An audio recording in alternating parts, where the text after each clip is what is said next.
Hello and welcome to Growing Tech Fast, the Org3D podcast. We speak with people from the tech startup space about their experiences, journeys, and the things they've learned along the way. I'm delighted to be joined today by experienced revenue leader, Pat Williams. Pat, it's a pleasure to have you on the podcast. Hey, Adam, thank you for having me.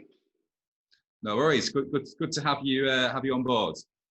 So Pat, for the benefit of our listeners, can you give a quick introduction to who you are and what you're currently doing?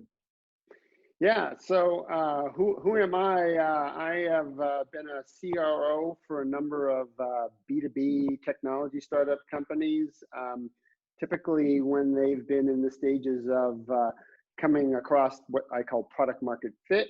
And then I come in and help them to understand how do they go about putting together a go-to-market plan such that they can start to convert that market demand into revenue. And then how do you go about scaling your team in order to meet the market demand and grow those revenues? So that's a little bit about kind of what my role has been as a CRO. And then currently I am doing some consulting for some interesting companies out there and helping them with that whole process of transitioning their company to be more, I'll call it solving for the customer as opposed to being a product-driven organization. Okay, excellent, great. And so you've grown the revenue generating function for a number of startups now, including several, I believe, that have gone through acquisition. So correct. Yeah. I guess, how do you go about walking into a tech business and getting them set up for the best chance of success? It's probably a bit of a minefield. How do you do that? How do you approach that challenge? So there's kind of some foundational things that when I'm going through the process of evaluating whether I elect to become part of the organization or help an organization that's trying to figure out their go-to-market, which is there's kind of a series of questions that I try to ask myself, and I ask the leadership team and the companies and the boards and the like. And it's really kind of boils down to, about 5 questions. And then I try to understand some things about the company itself. And so the types of things that I want to understand about the company that I think are good indicators as to whether or not they're going to have the ability to be successful or not, or have a higher probability to be as successful is one, I always ask everybody, it's like, what is the business problem you solve, or what's the market opportunity that you're helping to enable for them? Because that's in the B2B world, and I'm not an expert in B2C, but in the B2B world, that is just fundamental as to why they wouldn't want to engage with you, right? And then a couple other things that you need to understand about the customers is who is it that cares about that, or who owns that, whether it's the problem or it's the process. And then is it important or consequential to do anything about it versus just doing business as usual or do nothing? Because in many cases that for a lot of companies, doing nothing is an alternative that they would consider because of the risk or whatever it happens to be. And then you need to understand about your company, what is it that you're doing that is unique that addresses that relative to all the other alternatives. And one of the things that technology companies sometimes get a little bit, back themselves into a corner is that they think that the only other alternatives or competitors to solve the business problem is another technology. And in fact, that's not always the case. So that's just something that you need to be aware of when you're evaluating the company as to their ability to be successful. And then the last thing is always the timing issue. Why now? Why is it important now for them to do anything about it? So if you can get a good sense of those, I'll call it aspects of the company or what they're trying to accomplish, then you have to ask yourself the question, or you want to, understand the organization from the perspective of how do you align it from the standpoint of, one, are they a very customer, focused kind of organization? And so how do you understand that, right? That can be understood by looking at, what their retention rates are, or what their long-term value of their customers are, or what their, I'll call it, ability to expand customers, existing customers, and things like that. So that's usually a good indicator of, are they a customer-focused organization? Sure. The other aspect that's a really, really important one that I learned because of the first four, technology startups that I was a part of, we weren't successful. And it wasn't because we didn't have great technology. We actually had probably some of the best technology. However, what you see happen with a lot of companies in the tech world is that once they've attained some level of product market fit, they become extremely sales and marketing driven. Because if somebody doesn't know that you've got a really wonderful solution that can solve their problem for them, it really doesn't matter. I call it it's the paradigm of you have the technology in search of a problem. And so this idea of being sales and marketing driven is a really, really important stage in a company's transformation. And the way that you can tell whether the company is actually doing that or is ready to do that is you go ahead and you look into their financials and you see what percentage of their operating expenses they are spending on just sales and marketing. And Sure. if you look in any of the public companies in the US, you'll see SaaS companies and things like that. And typically the really, really successful companies are spending north of 50% of their operating expenses in just sales and marketing. So, Okay. and then the last thing is this idea of what I call organizational enablement. And because most companies, if you can go out and find really, really talented people and put them in the right, roles and enable them to be successful, then your company will be successful as well. So there you go. Those are all the things that I kind of take into consideration when I'm coming into a new company. Okay. So, so many tech startups out there. They have these big ambitions of growing, of having an IPO, whatever it is. Obviously, very few actually get there. So, where do you think, amongst all that, where do most get it wrong, or maybe don't do it as well? Where do you think that sometimes falls down for a lot of companies? I think where that falls down for a lot of tech startups now, in particular, is that they kind of fall in love with their product and what their product is and its features and its functions and things like that. And what I was saying before, where if you're not able to somehow be able to communicate or convey to whoever it is you think is your customer or your target customers and things like that, it becomes really difficult for them to make the translation or the linkage between what your stuff is and how it helps them. And that is the one thing that, I used, or I didn't use, but I mentioned before that, I was part of some startups that had some really awesome technology, right? Probably the best technology for their particular market segment.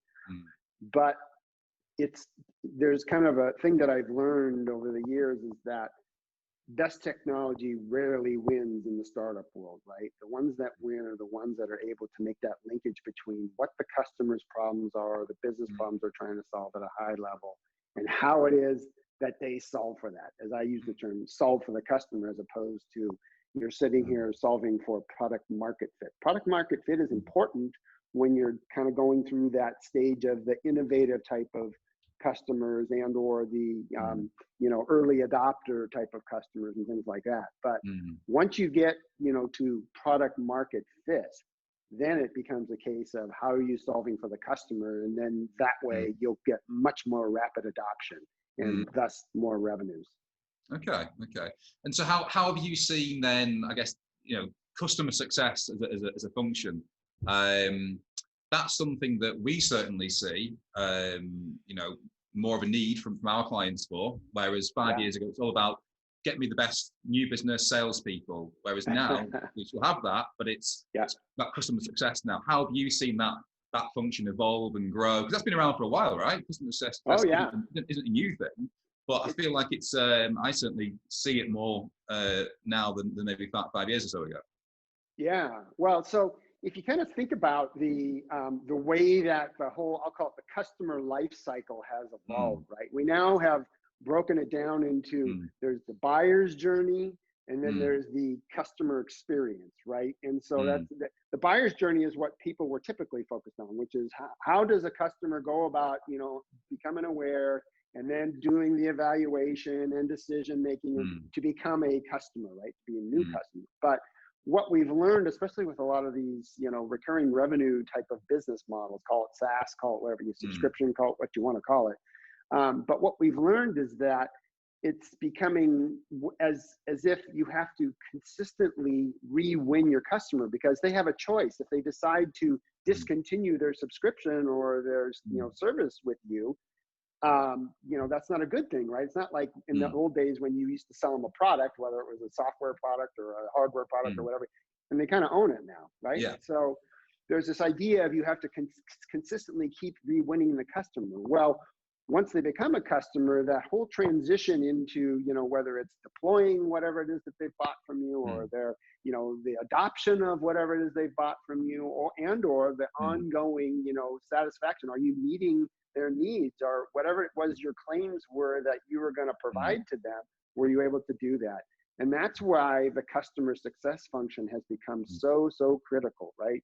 It's this ability to take all these, I'll call it promises or, business objectives that you claim that you are going to be able to help them solve, and then make that, kind of come to life in their organization. And so it's not just the days of when customer support was kind of, I call it break fix, right? I'm having a problem with this. Can you help me, fix this? Or can you help me so that I can actually make this work the way I want it to? Now it's more about talking about high level business objectives and making the linkage between what it is that your product is doing and then how it's supporting that, higher level business objective. Sure. Does that make sense? Yeah, absolutely. Yeah, absolutely does. Yeah. And so you must have walked into a fair few businesses before and spotted quite a few things that need maybe fixing or improving, and maybe some wholesale changes need to be made in order to be more successful and to grow faster. Yeah. So how do you approach that and make a huge shift in a dynamic of the company without pissing people off, basically? How would you do that and communicate that internally to get the positive outcome that you're after? Well, I think that, when you first come into an organization, right, they've got the norms or the things that they seem, that they think are going to be the things that will get them to the promised land, so to speak, right? But usually when companies, especially at the executive level, or the board or whoever it is that are thinking about bringing in a CRO or a sales leader or whatever it happens, customer leader, whatever it happens to be, right? They know that they're starting to kind of, top off in terms of the ability of the company to, continue to grow at the rate that they want to grow at. And so whenever I've come into, whatever organization that I've come into, I typically start by doing a lot of question asking and try to understand literally the questions that I was asking you before. I literally go around to each of the functions and the executives who lead each of the function in the organization, whether it's R&D, whether it's, marketing, whatever it happens to be, and finance, etc.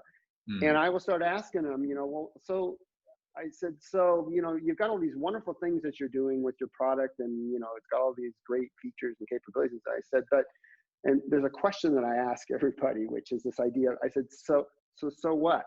Like, who cares about that, or why do they care about that? And I try to, I'll say, change the mindset a little bit. It's the so what and who cares, because if you're able to articulate that to your broader, customers and or your target, prospects and that sort of thing, you're going to have a heck of a lot more success in terms of getting traction with these particular, in the market itself or the customer. And so by asking that question, and that what is kind of is a catalyst for then talking about what I have learned that is the keys to a company building a great company and having success, right? Which I went through with you before. And what I typically have noticed is that this idea of how do you create alignment amongst all these different functions such that you all are flying to the same destination. And so that's how you kind of break down I'll call it the people that are either pissed off that you're coming in to trying to change their world and or get them to start to rally behind each other and align so that we basically try to make sure that everybody is anchored to similar revenue goals, because revenue is the ultimate judge of the company in terms of its ability to convert market demand into sales and or dollars that they're going to be taking into their organization and growing. And when you start to go through that process of saying, okay, well, if our new revenue goal is this, or our expansion revenue goal is this, or our retention revenue goals are this, everybody then understands how their role supports that. And that's how you kind of get around some of the, I'll call it the fiefdom, or, having the silos of, well, why is it you're trying to change what we're doing? Because we think we're doing okay, type of thing. So, good. Okay. So with all that being said, what would be an example for you of a tech company you've seen? Maybe it's one that's well known, maybe it's not. A company that you think, wow, they've really nailed that go-to-market strategy, that plan, that they've really acted on customer feedback and improved their strategy. Who do you admire for maybe something they've done? You got any ideas around that? That's a good question. I would say, who's somebody that I would say I admired that's gone through this? I would tell you, and this is, I don't know if you consider Amazon a tech company. I mean, I consider them more of a, they use tech to enable everything, but they are a tech company because they have Amazon Web Services. And I would tell you that's probably one company to me that has kind of taken this idea of solving for the customer to a whole different level, right? I mean, arguably you would say that, if you think about this idea of, a platform as a service or infrastructure as a service, you would think, like, for example, Google is kind of the person that really invented it. I mean, using all, their infrastructure and cloud infrastructure to run applications and things like that. But Amazon Web Services, to me, they kind of, started out as they were basically, the web services was really their physical infrastructure to do their bookstore and then their online stores and, et cetera. And then they suddenly created this really, really easy way for somebody to go out and all of a sudden get instant infrastructure at whatever scale you needed to be able to run your applications. And you didn't have to have all these, worry about all these different open source softwares and all this other sort of stuff. And then you could sit there and just, oh, okay, I want to spin up a new instance. Boom, you just click the button.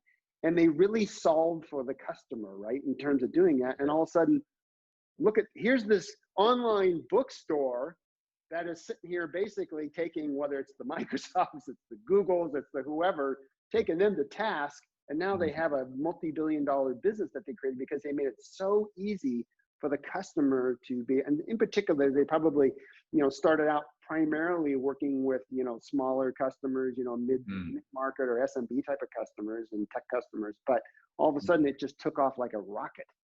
And it's because they solved for the customer, right? They made it really, really easy, and they really understood the problem they were solving, which was, how does a company that really thinks that they have an interesting business idea or model that needs to be software enabled, but they don't want to go out and make this major investment in all this infrastructure. They just want to have it as an operating expense and bring it up or bring it down as they would like.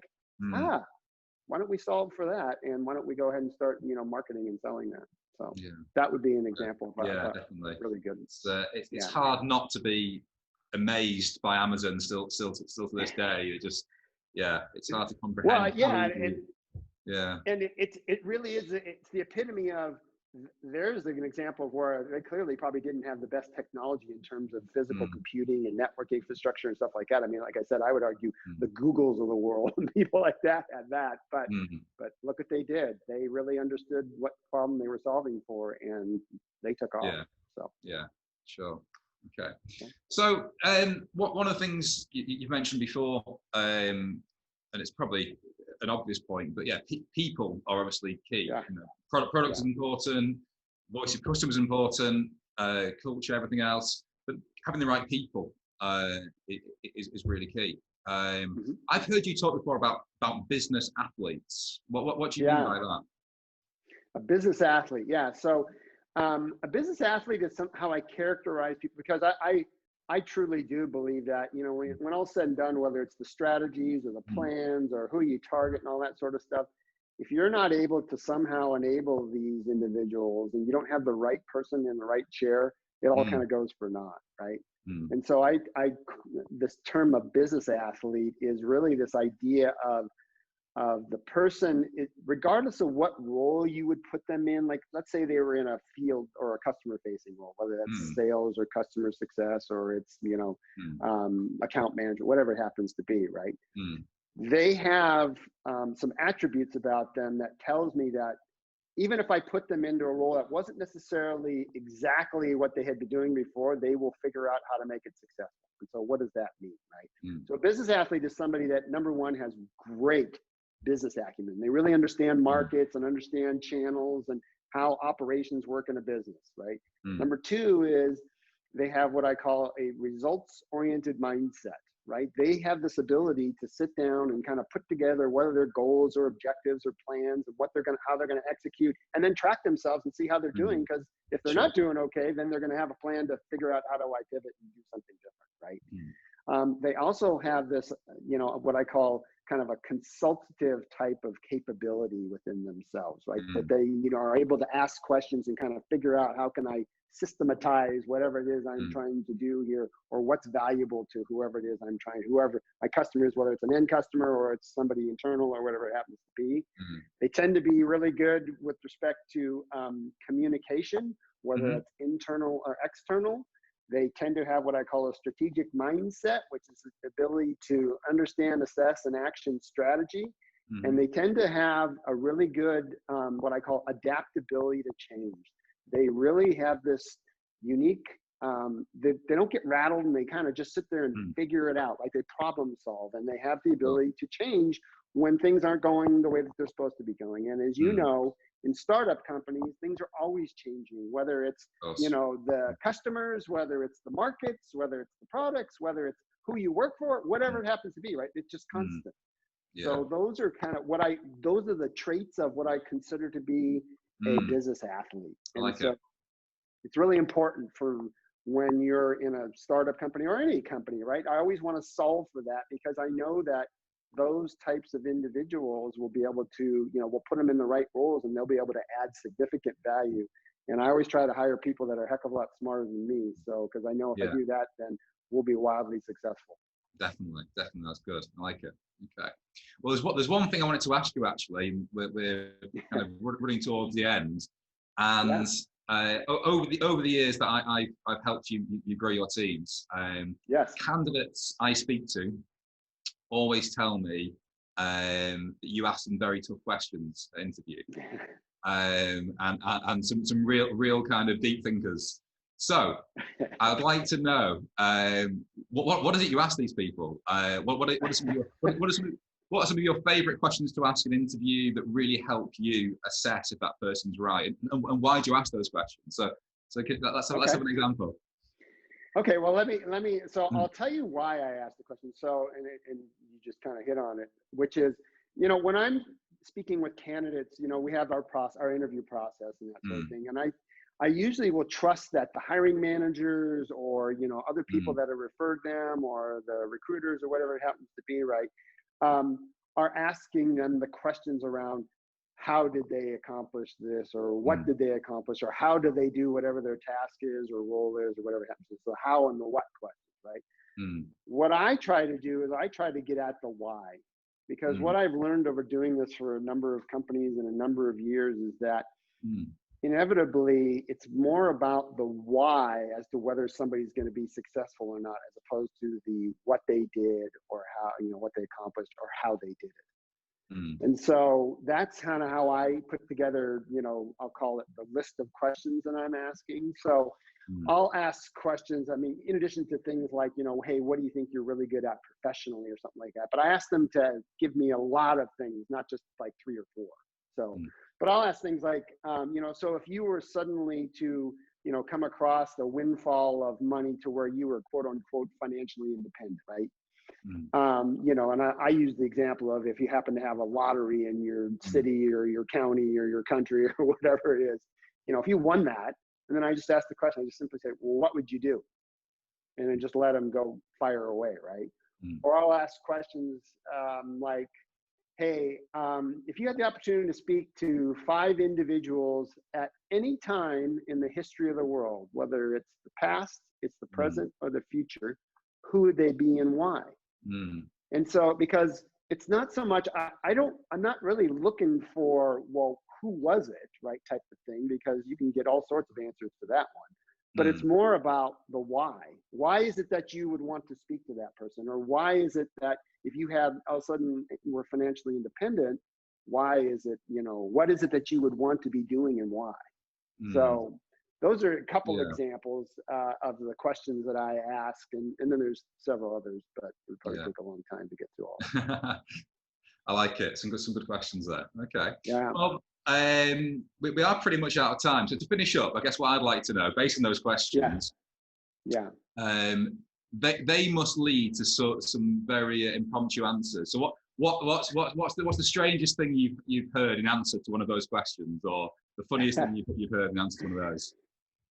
Yeah. So in particular, the question I was talking about, where if you had the opportunity to speak to 5 different people at any time in the history of the world, I'm almost kind of surprised that a lot of time people will, and they'll be very, it's like, I'm not even sure I should say this, but I'll get people saying, I would like to speak to Adolf Hitler.